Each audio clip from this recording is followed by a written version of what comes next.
She was this gun-toting, whiskey-drinking broad. The super epic fucking broad. She was a pioneer in the industry. She's also so famous and so controversial. So controversial. So she's kind of a big fucking deal. Her story is so incredible. She belongs on this podcast because she's a broad you should know.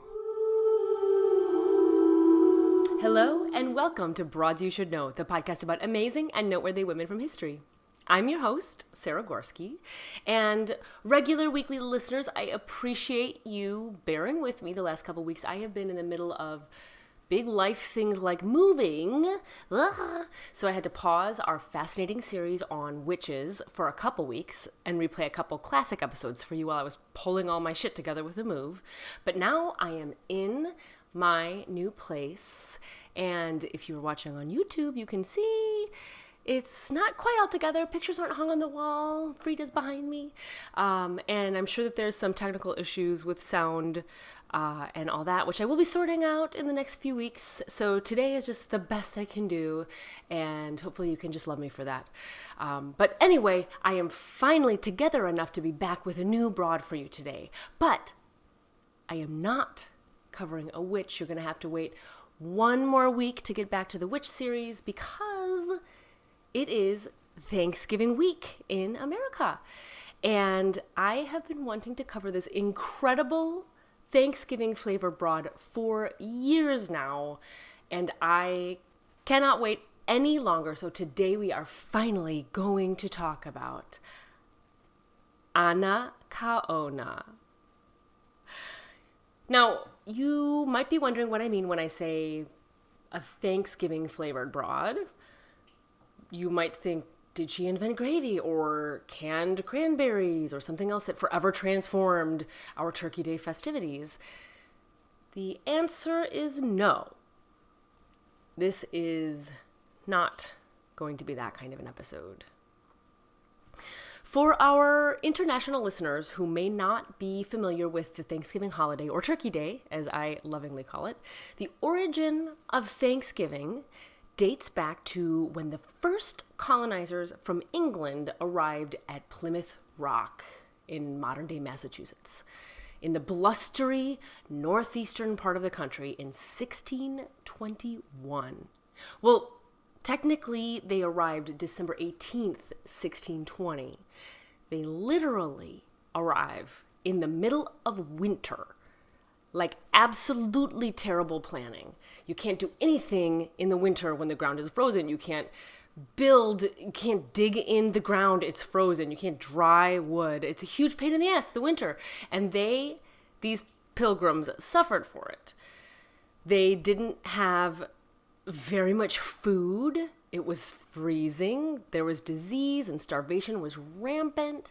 And even though about 102 of them set out on the voyage from England on the ship, only about 53 of them end up surviving through that first winter. And they survived thanks in large part to the Wampanoag tribe that lived there. They helped to feed and care for these idiotic pilgrims who traveled to the New World in the middle of winter. And when the winter was done, the Wampanoag helped them plant crops and establish themselves. And at the end of the summer, after all of the crops were harvested, they came together for a 3-day harvest festival. And they shared food and festivities, and everything was right with the world until a few months later, when the colonizers decided that actually they wanted all of the bounty of the land for themselves, and they started pushing out the indigenous tribes and killing them en masse, and thus begins the great and continuing crimes of the white colonizers on the native peoples of North America. Now, Anacaona's story almost parallels this Plymouth, Massachusetts Thanksgiving, only it takes place in Haiti 130 years before Plymouth in 1492 with the Taino tribes and the Spanish colonizers, including none other than our favorite Christopher Columbus and his brother Bartholomew. And spoiler alert, both Columbus brothers are douches. Before I dig any further into the story, though, I want to do something that I have never done on this podcast before. I want to issue all of you listeners a challenge, a special Thanksgiving challenge. And on this podcast, we have talked a lot, never enough, but a lot about the great crimes of colonizers of North America against the indigenous tribes. And not just by the first colonizers like Columbus and the Pilgrims, but by the church, who stole their land and literally they stole their children, and our own governments, who time and time again made treaties with the tribal nations, promising them protection and compensation for their losses, but over and over and over again, breaking those treaties and ultimately causing great suffering and even near extinction or extinction of entire tribal nations. During the height of the COVID pandemic, this I know we talked about on the podcast, many reservations were without running water, and most of them had only 1 or 2 ventilators for the entire reservation. And guess, listeners, who was supposed to be supplying water and medical care for the reservations? That's right, the government, who promised that they would provide that in their treaties. So, my challenge to you this Thanksgiving is that when you go to the grocery store or bodega or farmer's market, wherever you buy your groceries, keep your receipts. Here's mine. I have mine right here. And total up all that you spent on this year's Thanksgiving feast. And donate that same amount to the tribal nation that originally resided on the land where you now live.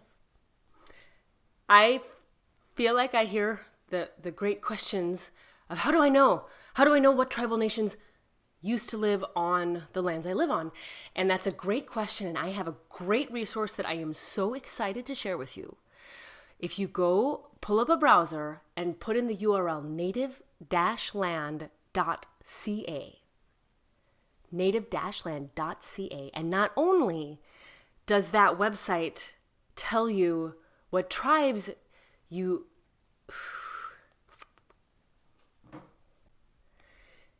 native-land.ca, and there's this little box on the top left that you put your address into. And not only does the website tell you which tribes resided there, but it also has a page for each of those tribes, and it has all of the information about that tribe. Their official languages, maps of where they lived, their official websites even. And when you click through to their official websites, you can see the donate links usually really clearly. I have my receipt I just showed you from grocery shopping, and I looked up my address, and the tribes from the land I now reside on in Los Angeles are the Gabrieleno Tongva Nation and the coastal band of the Chumash Nation. And when I go through and click through to their websites, I see the donation link right there. So depending on how organized all of your receipts are, this whole challenge might take you only 5 minutes. But every donation for the tribal nations has an enormous impact. And if you need another reason to donate or an excuse to donate, a lot of the tribal nations are also officially nonprofits, so you can write the donation off on your taxes. So if that's something that appeals to you, go ahead and use that as your reason. So there it is. That is my challenge. I'm going to post the challenge, including the link, native-land.ca, on our website, which is broadsyoushouldknow.com. And it's going to be on our social channels at broadsyoushouldknow and at BYSK Podcast if you still use Twitter. And I encourage you not only to donate yourself, but to share this challenge. Challenge your friends, your family, the people you're going to see around the Thanksgiving table. Can you imagine what an astonishing difference that we could make in these tribal nations just with our donations? And no matter how much or how little, every little bit makes a difference for these folks. Okay, now let's get back to the real star of our episode. Let's talk about Anacaona. First off, her name, Anacaona, literally means golden flower in the Taino language. The word kaona means gold. So Anacaona was well-known and a well-respected leader of the Taino people. Both her brother and her husband were top tribal brass. They were known as caciques, or the equivalent of chiefs. And Anacaona was well known particularly for her poetry and her songs and her dances, which were called araitos. And she was also an artist and basically an oral historian. But she wasn't just an artist and an entertainer. When Columbus first landed in Haiti, where they lived, Anacaona was right there in the greeting party. She was negotiating with the colonizers who first arrived. And then when they came back later, a couple of years later, she was there in the primary negotiating parties. Now, Columbus and the Spanish, as you may know, had one primary goal besides their initial goal, which was trying to find the Indies, which they failed at so hard. And their primary goal was to increase the wealth of the Spanish crown. And specifically, they did that through the extracting of precious metals, especially gold.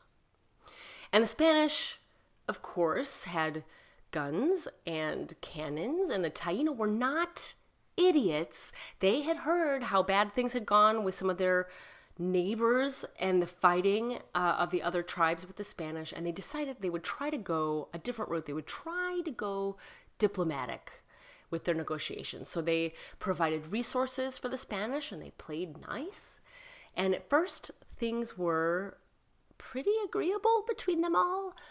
And every time the Spanish ships would land, they were greeted by beautiful Tainos who were bearing gifts and tasty things and precious metals, which they needed so badly for the crown. The whole shebang. And for a really short time, this seemed to work, and there was peace amongst them. But the Spanish greed grew and grew, and they established several colonies, including Santo Domingo and La Navidad. And the Spanish soldiers, this is the trigger warning part of the story. So if you're sensitive to violence and sexual situations, this would be the time to skip forward. But essentially, the Spanish began aggressively raping and kidnapping and enslaving the Tainos. And this was pretty untenable for the caciques, so the leaders, the chiefs of the tribes, and they're witnessing the active destruction of their population. So some of them began to fight back. And anyone who resisted, of course, was murdered. And Anacaona's husband, Caonabo, he is accused of trying to start an uprising against La Navidad in an attempt to destroy that colony. And some sources said he may have been framed for that. As I understand it, there was an attack on La Navidad, and one of the Taino men who was captured named Caonabo as the instigator. So the colonists began hunting him down, and when he was captured, he was sent to Spain, back to Spain for punishment. But he would never make it to Spain. He would mysteriously die en route. And his death meant that Anacaona was the new cacique. So Anacaona was as smart as hell. And even though they were experiencing violence against the Taino, unlike her husband, she was like, no, I don't want to fight. I think we need to double down on that diplomacy. So she was extra nice and extra generous with the Spanish. And she showered them with gifts, and she would have legions of beautiful dancing women when the Spanish soldiers would arrive on the beach. And she would insist on checking out their ships, and she would go in and gush over their equipment. Oh, how nice your cannons are. And she made it her mission kind of to mingle and intermarry and close up those interracial lines the peaceful way, right? And in the meantime, while this is kind of going on, Anacaona's brother dies. Now, the sources didn't say how he died. They didn't point to kind of shady business on behalf of the Spaniards. So, but who knows? But Anacaona ends up leading his tribe as well, his part of the tribe as well. So now she's in two different territories.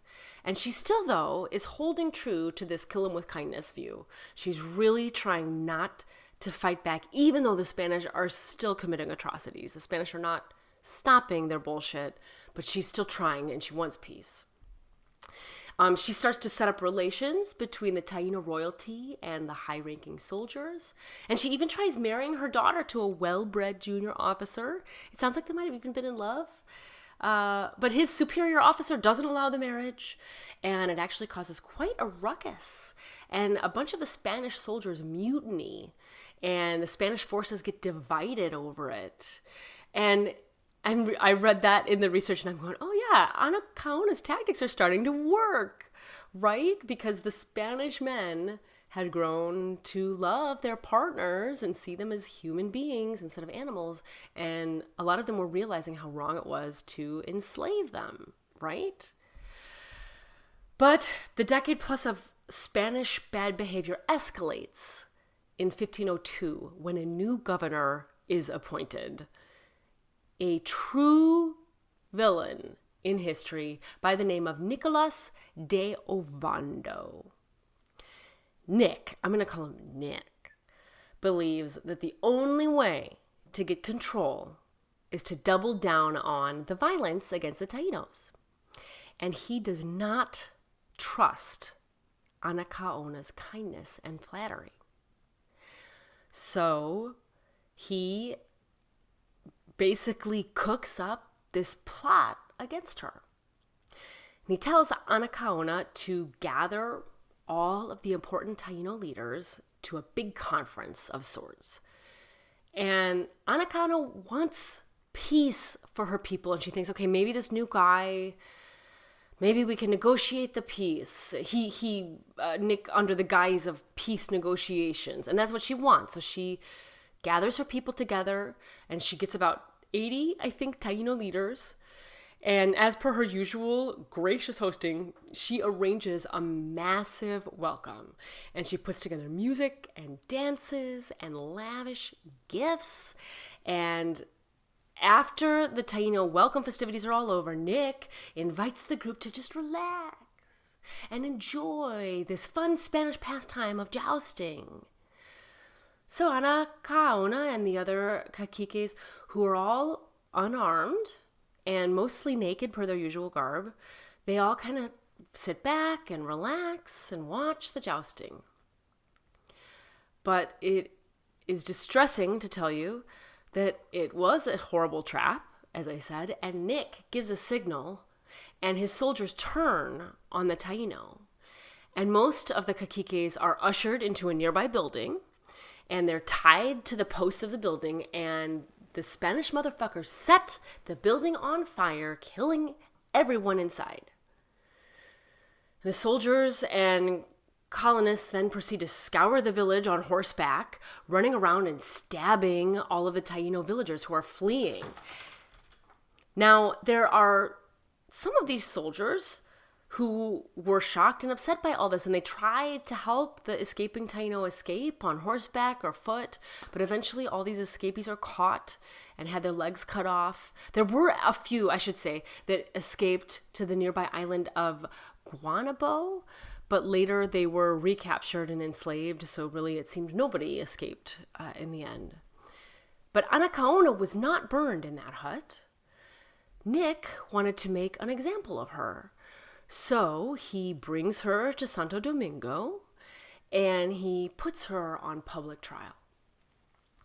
Before the trial, of course, the surviving caciques who were not burned alive, he had tortured, and basically in their torturing turned them against her, so they all named her as the instigator of trouble, even though that's the opposite of what she was trying to do. And so these confessions under torture gave Nick all of the evidence that he needed to execute her. And Anacaona was hanged in a public square in 1503. There are a couple of sources who mention that Anacaona was offered clemency in exchange for becoming a concubine, but she refused. And that's why she met the noose in the public square. The origin of that part of the story, like when you're looking for the sources of where that piece of it comes from, couldn't really be substantiated by the research I did, at least. So that could just be a legend added on, as the legend of Anacaona grew and grew. But in the century since her death, Anacaona has been heralded as one of the Caribbean's most enduring heroines. Her name appears in tons of poems and songs and streets named after her in schools and statues. And Nick, what happened to that fucker? Well, believe it or not, his crimes against the Taino were so profound that even Queen Isabella, from her deathbed, could not stand it, and she demanded that Nick be dismissed. And eventually King Ferdinand follows through, and Nick's ass is fired, and he's returned to Spain. But the damage was already done. At first contact, when the Spanish landed in Haiti, the Taino population had been estimated as high as 500,000. But by the time Nick left the continent in 1507, there were only 60,000 Taino left alive. And that, my friends, is the story of Anacaona and the horrific crimes against her and the Taino people. And that is also why I challenge you, that's right, you, to look up those native tribes who once lived on the land that you now call home, and give back to them whom we, the colonizers, have taken so much. To learn more about Anacaona, see some artist renderings of her, quotes from this episode, and to see all of the information about the Thanksgiving Challenge, head on over to broadsyoushouldknow.com. While you're there, you can click on over to the About page and read more about me. My bio, picture, links to my cool stuff is all right there. If you are not, you should follow Broads You Should Know on social. We're on Facebook and Instagram at Broads You Should Know and Twitter at BYSK Podcast. To suggest a broad, fill out the form on our website or email us at broadsyoushouldknow@gmail.com.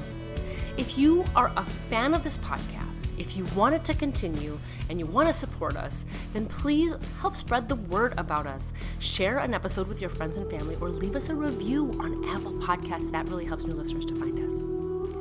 Broads You Should Know is produced by me, Sarah Gorski, and edited by Chloe Sky with original music by Darren Callahan.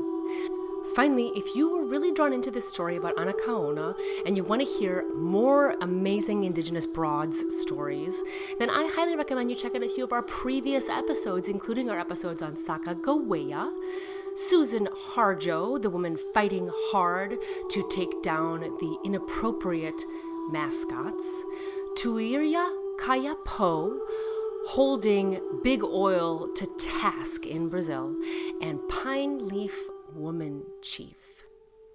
See you next week for another Broad You Should Know.